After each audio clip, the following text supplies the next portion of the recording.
Muchos años después, frente al pelotón de fusilamiento, el coronel Aureliano Buendía había de recordar aquella tarde remota en que su padre lo llevó a conocer el hielo.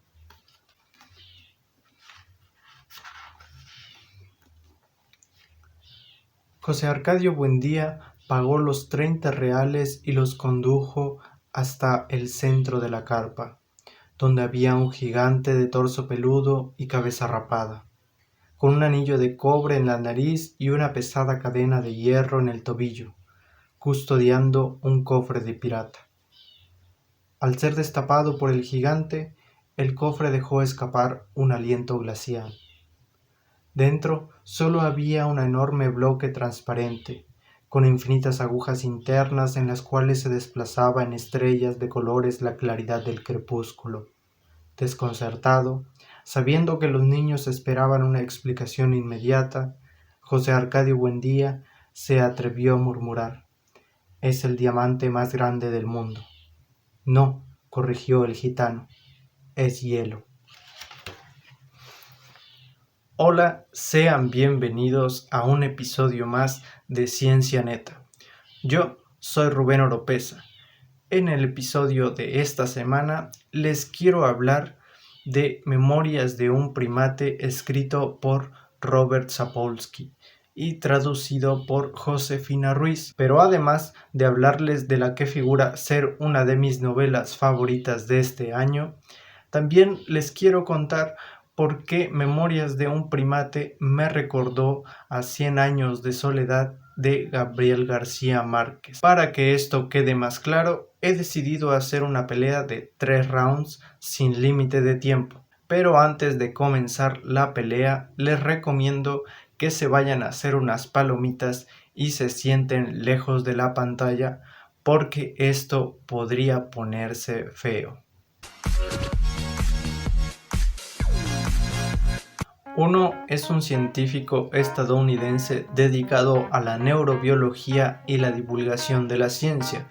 El otro es un escritor colombiano cuya mejor obra para algunos es 100 años de soledad. Mientras que uno responde a fenómenos evolutivos desde el punto de vista científico, el otro nos ha contado diferentes historias utilizando la imaginación como materia prima.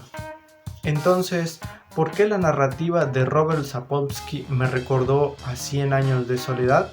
Vamos a averiguarlo.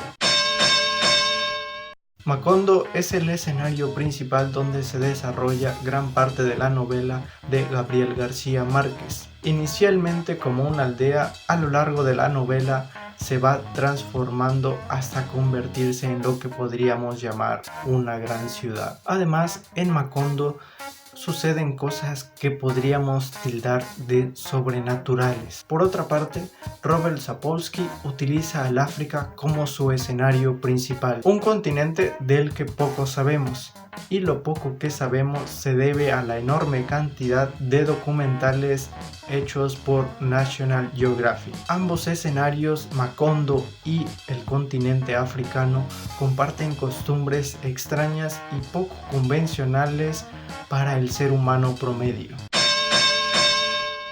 García Márquez, por su parte, otorga nombres a los personajes tan similares que el lector debe prestar mucha atención para no confundir entre el abuelo, el padre, el hijo y el nieto. Así, por ejemplo, tenemos a Aureliano Buendía, Aureliano, al coronel Aureliano Buendía, Aureliano José y Aureliano Cola de Cerdo, y la lista continúa. En el caso de Robert Sapolsky, utiliza nombres bíblicos para catalogar a su grupo de estudio, los babuinos. Al igual que en 100 años de soledad, el lector debe prestar mucha atención porque es muy fácil perderse con la enorme cantidad de nombres asignados. E incluso el propio Robert Sapolsky menciona que en más de una ocasión confundió entre sus apuntes los nombres de muchos de los babuinos. En Macondo, los descubrimientos por parte de los habitantes pueden provocar asombro y euforia. Así, por ejemplo, el saber cómo funciona una lupa y que ésta aumenta el tamaño de las cosas puede parecer para los habitantes de Macondo un hecho de brujería. El saber que la Tierra tiene forma de naranja, es decir, es redonda, es motivo de asombro e incredulidad. En Nairobi y Kenia, escenarios utilizados de manera constante por Robert Sapolsky, un reloj de mano, comida enlatada o incluso un helado pueden provocar entre sus habitantes miedo.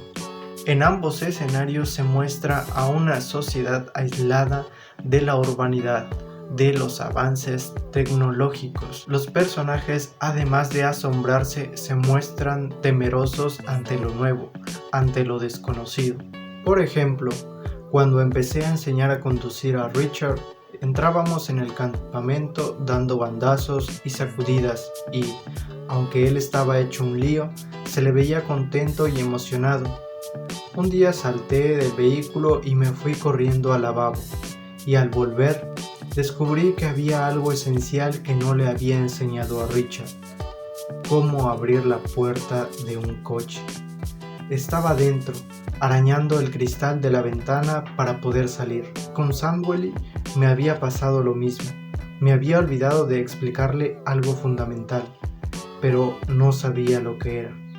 Al final me dijo con toda franqueza que estaba bastante familiarizado con la comida enlatada, pero que, por increíble que pareciese, nunca había utilizado un abrelatas. Como esta situación se encontrarán más a lo largo de todo el libro, que van a provocarnos risas por muchas veces la inocencia o la ignorancia de aquellos pueblos que todavía están muy lejos de la urbanización y los avances tecnológicos. Memorias de un primate nos enseña sobre la jerarquía de los babuinos, cómo se reproducen, el impacto del estrés en sus vidas, y además nos lleva a recorrer el África oriental con emboscadas de búfalos incluidas, y además huyendo siempre de los atracadores. Ya casi para finalizar, me gustaría responder a una pregunta que seguramente muchos de ustedes se estarán haciendo,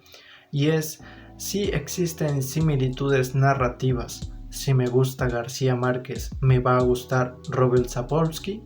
Y para esto voy a contestar que sí, con la excepción de que si no te gusta García Márquez, te pediría que le dieras una oportunidad a Robert Sapolsky, aunque no de manera inversa.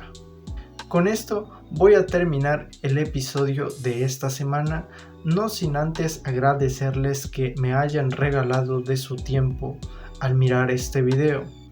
Recuerda que si te ha gustado puedes regalarme un like o un comentario, pero más que un like o un comentario, me gustaría que te suscribieras a mi canal. Nos vemos en el siguiente episodio con más de Ciencia Neta. En una ocasión, en vez de sacar el pañuelo del puño, que como es lógico está vacío, hago como si lo extrajera lenta y trabajosamente de la oreja de Richard. Él se agarra la oreja y grita: vacía, vacía, lo que provoca aún más pánico.